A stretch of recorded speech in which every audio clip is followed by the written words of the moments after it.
Federasi Sepak Bola Malaysia, FAM, kecewa besar setelah berbagai penolakan yang diterima, termasuk naturalisasi pemain keturunan ditolak oleh pemerintah Malaysia.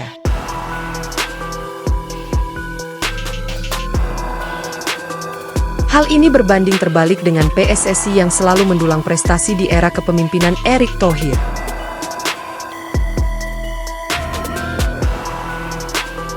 Ditambah lagi, Timnas Indonesia bertabur bintang dengan datangnya pemain-pemain kelas dunia yang siap membela tanah leluhurnya, Indonesia. Saat ini Timnas Garuda akan berjuang mati-matian demi memperoleh tiket masuk Piala Dunia 2026. Kita lihat bagaimana komentar Coach Justin. Ya kan? Jadi 7 poin dari 4 pertandingan ini target yang realistis? Ini belum gue ceritakan. Ini pertama kali gue ceritakan di sini nih. Bisa lebih. Bisa lebih? Ya.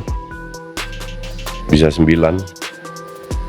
Tapi mereka kan nggak berani pasang target besar. Lebih low profile lah. Ya kalau lu dengar Pak Erick ngomong kan nggak mungkin Pak Erick bilang ya kita akan target rank 2. Kan Pak Erick bilang 3-4 oke karena kita lolos. Iya kan? Ya nggak mungkin mereka pasang ngapain pasang target terlalu tinggi juga. Ya bisa backfire juga. Iya. 7 aja, 7 realistis oke. Artinya kalau menurut coach ya langsung lolos ke Piala Dunia? Sangat bisa. Terakhir kita bicara di bulan Oktober atau November kita zoom. Coach bilang waktu itu 35%-an peluang kita untuk lolos. Di bawah saya ingat. ini. Iya. Kalau sekarang coach dengan kondisi saat ini. Waktu gue bilang itu bulan apa? Oktober ya nggak salah ya? Oktober. Nah ini kan kita tambah kuat terus. Datang Romani datang, mungkin Milano datang, Emil datang. Kan kita tambah kuat terus ya. Tambah kuat ya probabilitasnya bertambah dong. Ditambah pelatih baru tambah naik lagi probabilitasnya. Sampai berapa coach sekarang? Untuk lolos ke 3-4 atau lolos langsung? 3-4 dan lolos langsung. Lolos langsung 50-50. 3-4 60-70%. 70%? 60-70%. 60-70%. Ya. 3-4. Optimis ya coach? Ya. Dengan kecuali Hilgers cedera, Itses cedera, Pas cedera, Tomai cedera ya repot kalau begitu kan. Tapi kalau dengan tim yang gue tadi sebut 4-3-3 tadi, ya bisa banget. Kan nggak banyak. Tapi secara tim kan ini tim lama coach yang sering Piala Asia perform. Tim lama karena pemainnya beda. Dulu yang pemain hebat-hebat nggak ikut lagi. Ini tim praktis baru loh. Oh babak baru juga ya? Iya.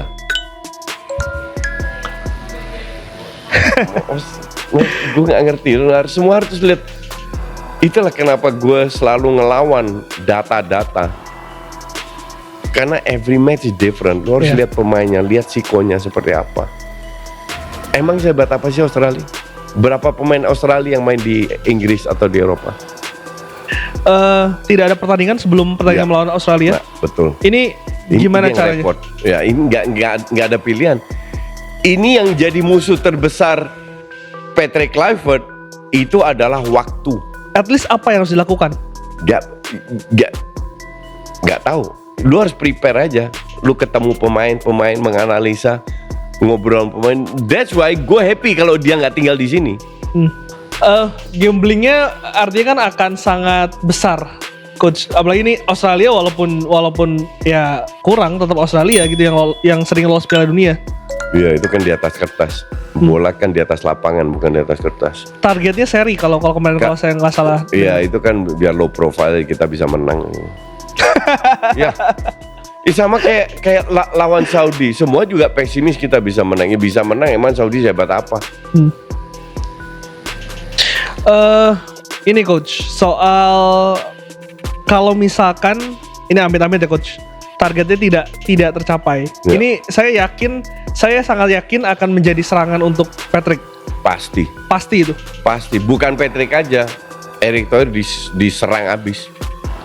Tapi apakah fair coach? Maksudnya kalau kita menjudge dia dengan ya, 2-4 pertandingan? Iya, ya nggak fair. Mau friendly aja belum?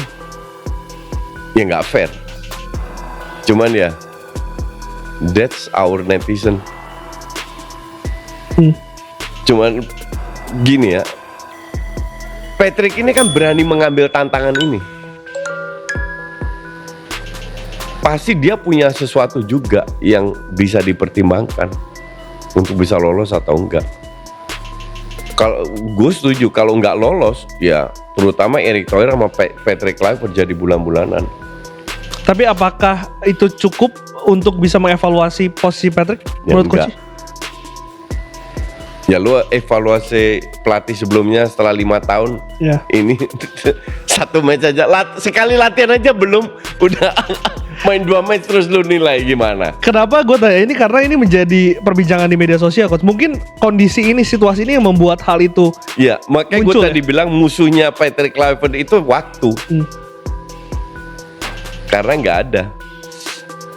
Jadi April itu ada international calendar kan, tapi kita nggak main. Harusnya itu digunakan, semoga digunakan untuk friendly. Ya, untuk prepare Juni ya. Iya, untuk prepare Juni. Siapa tahu kita bisa, kalau ini timnya kompak, bisa raih hal yang positif di Jepang. Nggak usah menang lah, seri lah. Asumsi Jepang udah pasti lolos, turunin pemain mudanya, pelapisnya, bisa aja kan. Kaget nggak coach ketika sambutan dari sebagian ya fans kita adalah Kluivert out sebelum tadi diberikan kesempatan, bahkan latihan pertama aja belum gitu. Itu ada yang salah. Kan gue kirim ke lu data riset, kok bisa seperti ini? Enggak, itu ada yang nggak bener lah. Tapi gue paham netizen kecewa, itu gue paham. Gue paham. Makanya gue bikin video, udah lu kecewa udah cukup, jangan berkelanjutan. Ya. Intinya adalah lu mau marah, mau maki, mau apa, kita punya pelatih baru. Dan ini chapter baru, titik. Chapter baru. Kita nggak bisa mundur ngomong lagi. iya, nggak bisa mundur. Kita lihat ke depan. Ujungnya kalau timnas lolos, lu happy juga kan? Lu ini fans perorangan atau fans timnas? We have to move on. Dan kecewa itu wajar, tapi pada akhirnya kan federasi yang memiliki wewenang itu untuk Betul. untuk memutuskan. Untuk memutuskan. Lu suka nggak suka apa keputusannya, Iya. mereka tahu resiko itu ya coach ya. Karena kalau seandainya lolos nggak lolos kan kita netizen nggak bertanggung jawab. Iya. Yang bertanggung jawab kan federasi sama pelatih. Yang dapat kredit ya federasi sama pelatih, bukan netizen, bukan gue juga. Dan untuk di titik ini justru kita sebagai fans setidaknya kasih kesempatan ya coach. Kalau tidak mendukung, setidaknya kasih kesempatan deh untuk bisa perform dulu, latihan dulu, main dulu, baru kita nilai hasil di lapangan. Iya. Ini latihan aja nggak bisa loh. Friendly nggak ada. 3 match latihan lu harus langsung itu kan gila sebenarnya. Tapi ya mereka berani ambil risiko ini. Kluivert dan Eric Thoyer berani. Tapi kalau orang-orang Belanda gitu, hal-hal kayak gini menjadi matter sih coach. Apa? Atau mereka bodo amat biasanya. Bodo amat. Jadi mereka tahu apa mereka secara mental lebih kuat lah. Nggak semua, tapi secara profesional. Kehidupan di dunia profesional itu di Belanda sepak bola ya, itu keras. Itu keras banget. Lo tahu namanya Marco van Basten kan? So, Dia itu dipaksa untuk berhenti ngelatih karena oleh dokternya, karena dia nggak bisa nge-handle stres. Akhirnya John van der Brom yang asisten, yang jadi head coach, dia jadi asisten. Setengah tahun, habis itu dia berhenti, dia pindah ke FIFA dan lain-lain. Seorang Marco van Basten loh, nggak bisa nge-handle pressure, karena emang keras, kehidupan itu keras sebagai dunia pemain. Dan lu nggak perlu kasihanin. Sama kayak Erik ten Hag, wah kasihan Erik, ngapain lu kasihanin? Dia dapat pesangon 14 juta. Pelatih ini kan dapat puluhan M juga. Ngapain kita kasihanin? Ya nggak perlu lah, nggak perlu drama-drama lah. Terima kasih, PSSI bayar pesangon sesuai dengan kewajibannya. Udah. Dan beliau kan sportif juga. Sintayong kan keluarkan media itu positif semua. Menunjukkan jiwa kesatrianya seorang Sintayong. Ya, dan pada akhirnya ini dunia profesional. Iya. Dia sangat paham, yang nggak paham kan fansnya. Dia sangat paham. Dan nggak ada kata jelek dari Sintayong ke yang lain-lain kan. Walaupun dia mungkin nggak cocok atau apa ya. Kayak dia nggak follow pemain diaspora di IG atau apa, bukan berarti dia benci kan. Tapi dia menunjukkan, keluarkan statement yang sangat sportif, ya udah kita move on. Ya. Pada akhirnya kita harus move on. Coach, terakhir 2 pertanyaan. Pertama, apa yang bisa diambil oleh Patrick untuk bisa melanjutkan hal yang baik yang sudah dibangun fondasi 5 tahun ini? Lalu yang kedua, kalau Coach ketemu Patrick Kluivert, apa yang ingin disampaikan? Pesan apa yang ingin disampaikan dari seorang Coach Justin? Belajar budaya Indonesia, belajar sedikit-sedikit bahasa Indonesia, itu penting. Satu, kedua, apa yang bagusnya dari timnasnya Sintayong itu defense-nya mungkin ya. Jadi harus bisa dipelajari defense, bisa dibawa lah defense-nya pada saat bermain dengan 3 back atau apa. Gitu. Budaya dan juga defense ya yang menjadi nilai plus yang bisa jadi dilanjutkan oleh yang Patrick harus bawa itu dan lebih mendalami, lebih dekat dengan fans, lebih dekat dengan. Kemarin kan dia diinterview sama Najwa kan, dan dia kan very profesional, dapat pertanyaan yang sangat tidak relate dengan football pun jawabannya profesional, nggak ngambek, nggak emosional. Sebelum ke taktik, Coach, sedikit soal ini. Kemarin kan artinya kan ada masalah budaya dengan pemain diaspora kan, yang sekarang menjadi masalah dan juga menjadi pertanyaan mungkin adalah pemain lokal kita. Apakah bisa adapt dengan gaya seperti ini? Pemain lokal kita bisa adaptasi dengan gaya Korea yang keras dan lain-lain. Awal-awal juga ada friksi dong. Betul. Sama Sadil dan ada beberapa pemain lain lah. Bahkan akhirnya sama Mark Klok diungkapkan bahwa dia pun ada masalah dengan itu. Nah, kalau pemain lokal bisa adaptasi dengan budaya Korea, kenapa nggak bisa adaptasi dengan budaya Belanda? Toh mereka sudah biasa dengan pemain-pemain Belanda. Budaya Belanda itu seperti apa sih, Coach? Straight to the point, no bullshit. No iya. Gue ini cerita sedikit ya. Gue waktu interview sama Tom Haye, Ivar Jenner sama Indosat. Oke. Kita latihan di Senayan, naik taksi on the way ke Fairmont. Udah selesai nih, gue berempat. Orang Indosat, Azim, Ivar, Tom sama gue. Oke. Kita bikin konten bercanda-bercanda. Namanya orang Indonesia, Azim, very polite, sangat sopan. Waktu mendekati Fairmont dia bilang, mohon maaf kalau ada yang kurang cocok atau apa. Tipikal orang Indonesia lah. Gue jawab ke Azim, Zim, lu nggak perlu minta maaf. Karena ini memang kerjaan mereka dan lu udah berikan, mereka udah jalankan dengan benar. Tahu Tom Haye bilang apa? You don't need to apologize. If I don't like it, I will tell it to you. Itu tipikal Belanda banget. Gue kalau ketemu orang Belanda itu langsung ngeklik. Pertama ketemu Shane Patinama, Ivar Jenner, Tom Haye. Karena kita besar di same culture. Dan Tom juga bilang begitu. Gue 2 kali taping di mereka. Kita udah sampai kita bikin grup sendiri loh. Padahal gue cuma narsum loh. Kita punya grup sendiri sekarang. Ya, siapa aja isinya? Gue, Tom, Neil sama produser. Narsum podcast. Grup BA. Iya. Padahal gue cuma narsum. Karena kita ngeklik dengan budaya yang sama. Nah, budaya, kembali lagi pertanyaan lu, udah gue kasih contoh tadi. Budaya Belanda gitu. Gue nggak suka lu, gue akan bilang ke lu, bukan artinya gue benci lu. Tapi budaya kita kan budaya baperan. Yes. Ya lu harus belajar. Dan gak enakan lah ya. Dan gue rasa pemain-pemain di bawah Sintayong udah diajarin untuk keras ya. Latihan keras, ini keras. Jadi gue rasa mereka sudah bisa adaptasi. Coach, kemarin yang menjadi masalah juga yang menjadi desakan kepada Coach Shin adalah harus belajar bahasa Indonesia. Ini menjadi perdebatan juga kemarin. Nah, kalau yang sekarang, Coach, apakah Patrick Kluivert harus belajar bahasa Indonesia? Tergantung komunikasi dengan pemain lokal gimana. Kalau komunikasi dengan pemain lokal lancar dalam bahasa Inggris ya nggak perlu. Atau harus sedikit-sedikit lah, pelan-pelan lah. at least bisa bercanda dalam itu, kayak I show speed datang, minggir lu miskin, kayak gitu-gitulah. Ya. Nah itu harus dipelajari. Dan tadi Denny juga katanya bisa bahasa Indonesia ya? Ya katanya. Katanya Gua belum bisa ya? ketemu. Karena memang ada darah Indonesia ya kan? Ambon Ada Ambon ya? nyokapnya. Coach, artinya kalau Alex Pasto itu akan ini ya, akan melengkapi CV dari Iya. Clifford yang Ya. Sama kayak gitu. Ferguson sama Rene Meulenstein di zaman jaya-jayanya. Emang yang di lapangan Ferguson enggak? Ferguson ke lapangan itu 2 kali seminggu. Yang tiap hari ke lapangan itu Rene Meulenstein namanya. Jadi Ferguson ngurusin tactical sama non teknis.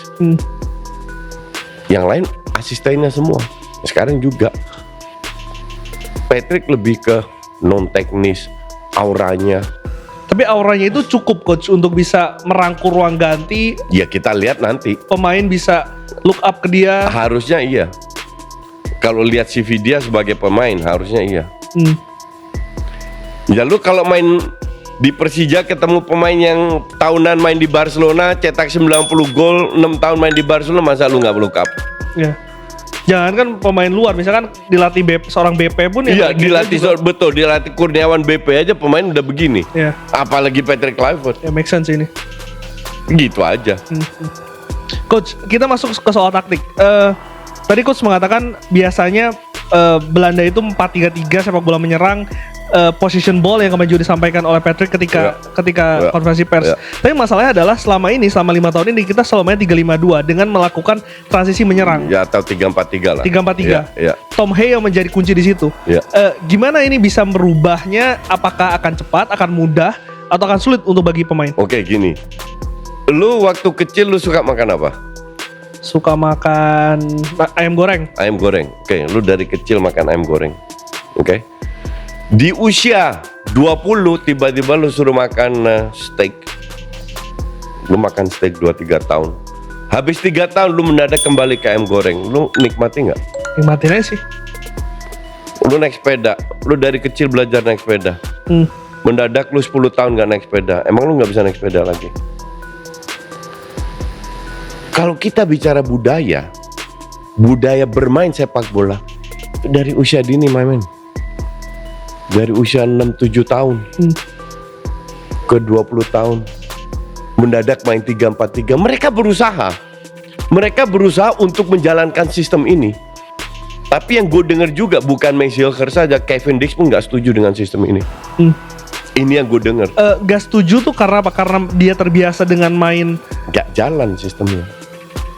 Lu nggak bisa memenangkan cuma ngandelin counter attack, ngandelin transisi. Karena salah satu kalimat yang kemarin disampaikan Patrick adalah ketika kamu ingin menang, kamu harus mencetak gol. Ya. Mencetak gol ini menjadi masalah di Lu timnas. tahu filosofinya apa? Pep itu duta besar total football, anak buahnya Johan Cruyff.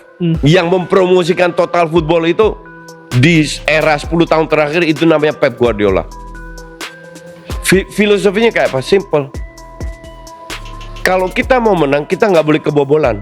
Betul? Betul. Kalau kita nggak kebobolan, kita harus pegang bola. Karena kalau kita pegang bola, kita nggak kebobolan. Lahirlah itu ball possession banyak. Iya kan? Tujuannya apa? Biar nggak kebobolan. Nah, habis pegang bola, next stepnya adalah meng-create peluang. Create peluang bisa dari segala segi. Nah, ini nanti akan diterapkan.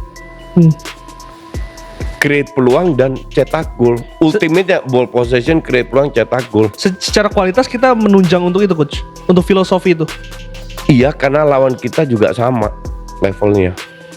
Beda kalau lu main ball possession, lawan lu Itali, Spanyol, Jepang. Lu di press, panik, hilang bola, selesai. Lawan kita kan gak segitu. Jepang udah kita abaikan kan. Jepang sapu bersih pasti rank 1. Iya. Oke. Rank 2 ini kan 6 pertandingan 1 kali menang, masih selisih 1 poin loh. Artinya semua masih terbuka. Bukan karena kita pasti lolos, enggak, tapi probabilitasnya. Nah, inilah gambling yang diambil oleh Erick Thohir.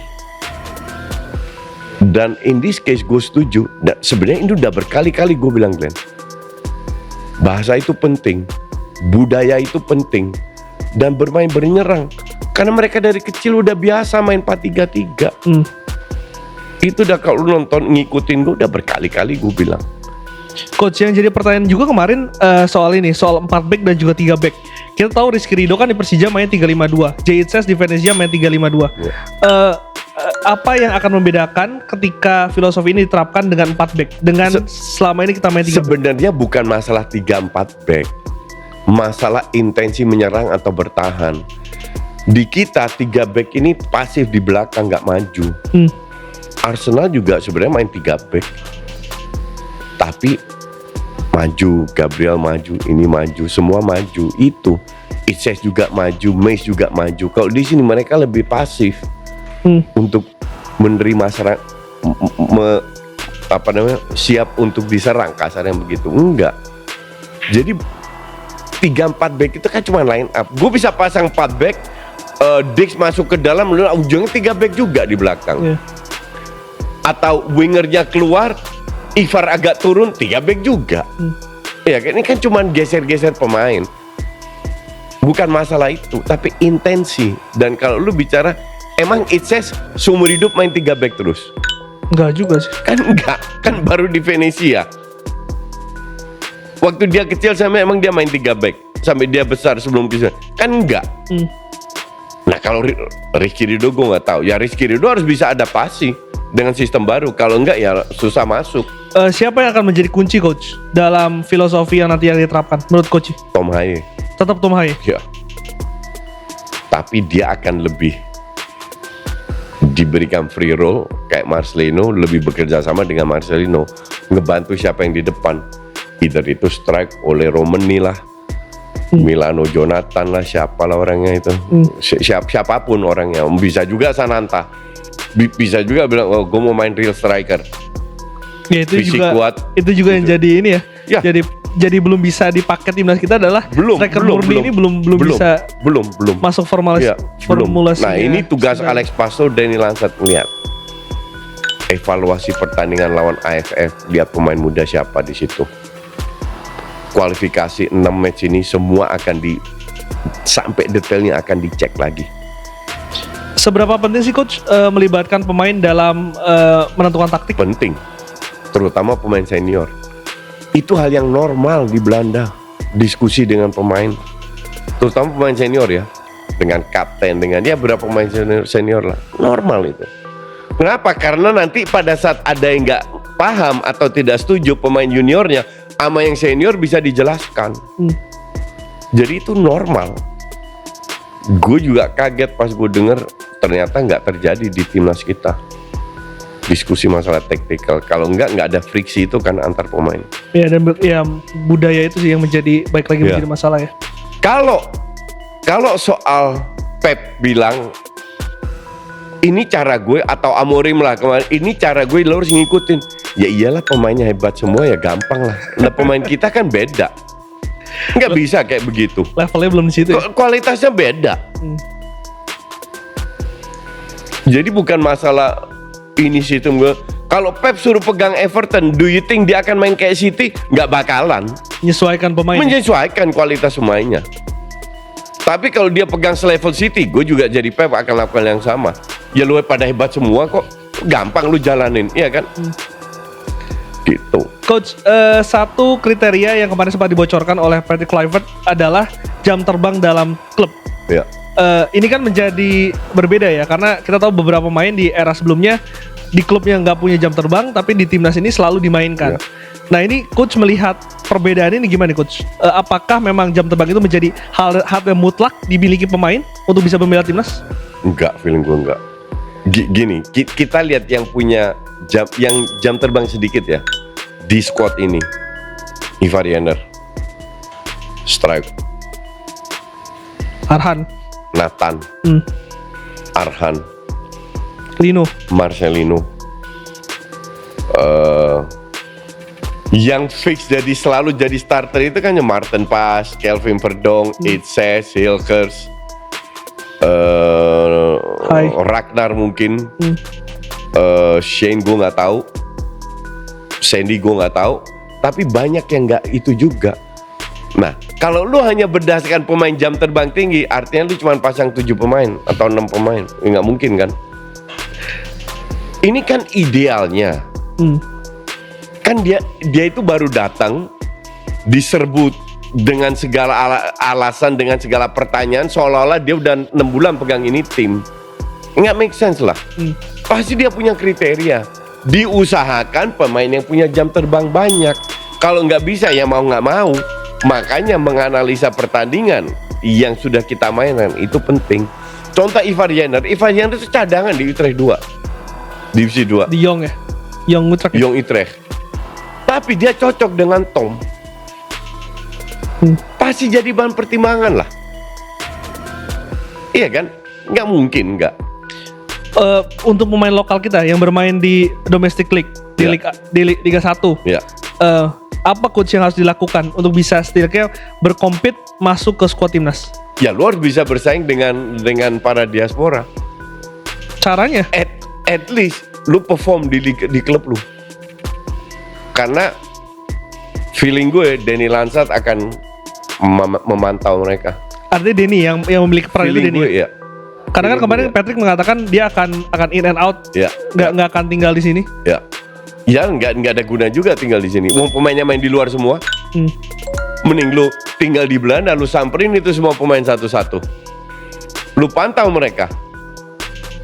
Nah, Denny mungkin akan sering ke sini. Untuk scouting itu ya? Nggak perlu selama setahun tiap minggu lu semua nonton, nggak juga kan? Kan nonton beberapa pertandingan. Ada yang dari TV, ada yang langsung dari stadion memantau. Tapi minimal ini memberi kesempatan kepada pemain-pemain yang sudah dicoret sebelumnya, yang nggak dapat kesempatan. Sadil contoh, Egy jarang dipakai juga, padahal lagi moncer kan, lagi Dewa lagi bagus. Iya, lagi bagus banget kan. Lah pemain kayak gini layak diberi kesempatan kan. Jadi ini chapter baru ya, termasuk Elkan Vegan. Chapter baru untuk termasuk Elkan, termasuk Reinders semua. Chapter baru. Masalah disiplin ini juga kan menjadi kemarin titik beratnya ya. Kalau kemarin kan terlihatnya kalau misalkan ada masalah coret, nggak akan dipanggil lagi. Nah, ini hal yang sangat positif yang dilakukan oleh Sintayong terhadap pemain. Jadi pemain paham sekarang. Wah, pelatih sebelumnya sangat disiplin. Kalau gue jadi pemain berpikir waras ya, gue dicoret gara-gara gue nggak disiplin. Sekarang gue dapat kesempatan baru, gue harus lebih disiplin. Kesempatan kedua ya? Iya. Jadi banyak hal yang bagus yang dilakukan STY. Ini bisa diambil oleh pemain-pemain sekarang, dibawa ke pelatih baru. Coba dong coach, starting 11-nya kalau menurut gue. Ya, coach Justin. Berdasarkan ini ya, berdasarkan ini. Atau berdasarkan gosip-gosip asumsi oleh Romani masuk, boleh. Riedewald masuk, boleh. Oke. Kiri Kelvin Verdong, kanan Dix, tengah Itse sama Hilgers, kiper pas, 2 DM, Riedewald sama Tom Haye, depannya Marcelino, 3 depan, Ragnar, Ole Romani, Reinders atau Milano. Best team untuk gue fan-nya Rizky Ridho. Ini pemain luar biasa. Tapi kalau dibanding sama Kevin Dix ya beda kali. Yeah. Dibanding sama Messi Hilgers sama J.I.C. ya beda kali. Tapi dia punya kesempatan untuk belajar di situ. Pasti. Coach. Kan kalau ada yang cedera dan lain-lain, dia harus siap masuk. Menarik tadi ketika Coach di awal mengatakan nama dari Kluivert ini juga kan untuk bisa menjual nama Indonesia lebih mahal lagi di dunia. Mungkin juga dengan pemain diaspora. Pemain diaspora meyakinkan Coach. Yang masih 50-50. Dia katanya udah telepon Riedewald kok. Dan gue baca di media Belanda lagi on proses. Siapa nama ataupun mungkin posisi coach yang masih dibutuhkan untuk menambal squad ini? Ya semua. Kan lu butuh pelapis. Ya terutama depan lah. Kalau belakang udah lumayan solid lah. Terutama depan. Sama pemain kreatif. Nggak bisa ngandelin Tom terus kan. Ya karena Tom 60-70 udah nafasnya selalu diganti kan soalnya. Ya makanya kalau lu punya pemain yang nggak punya napas tinggi, lu kan nggak suruh Andrea Pirlo main kayak Gattuso. Iya kan? Kanan kiri depan belakang ya. Kan nggak make sense. Dan itu terjadi di sebelumnya kan. Ya habis lalu menit 60. Lu manfaatkan Tom seperti Pirlo. Tom tuh kan gayanya tipenya otak ya. Otak, bukan otot. Lu butuh juga pemain kayak Gattuso. Nah, lu suruh Jenner atau Riedewald yang kayak begitu. Jairo itu pemain seperti apa sih coach? Ya, bagus, sangar. Main Ajax juga, Crystal Palace juga ya, Liga Inggris juga. Palace juga, ya. Bagus, Riedewald definitely. Ya lu kalau bandingin Jenner sama Riedewald ya jelas Riedewald lah. Ya karena itu juga kita kalau misalkan dua itu cedera atau akumulasi sulit tuh nambahnya tuh, karena kan Nathan kadang-kadang Iya, yang ditaruh di sana. Kambuaya, Ya Kamboya. Klok. Masya. Akankah prediksi coach Justin ini akan menjadi kenyataan? Kepiawaian Patrick Kluivert dinantikan dalam ramu pemain-pemain kelas dunia yang kini telah resmi bergabung dalam skuad Garuda. Kita lihat di tanggal 20 Maret mendatang. Sampai jumpa.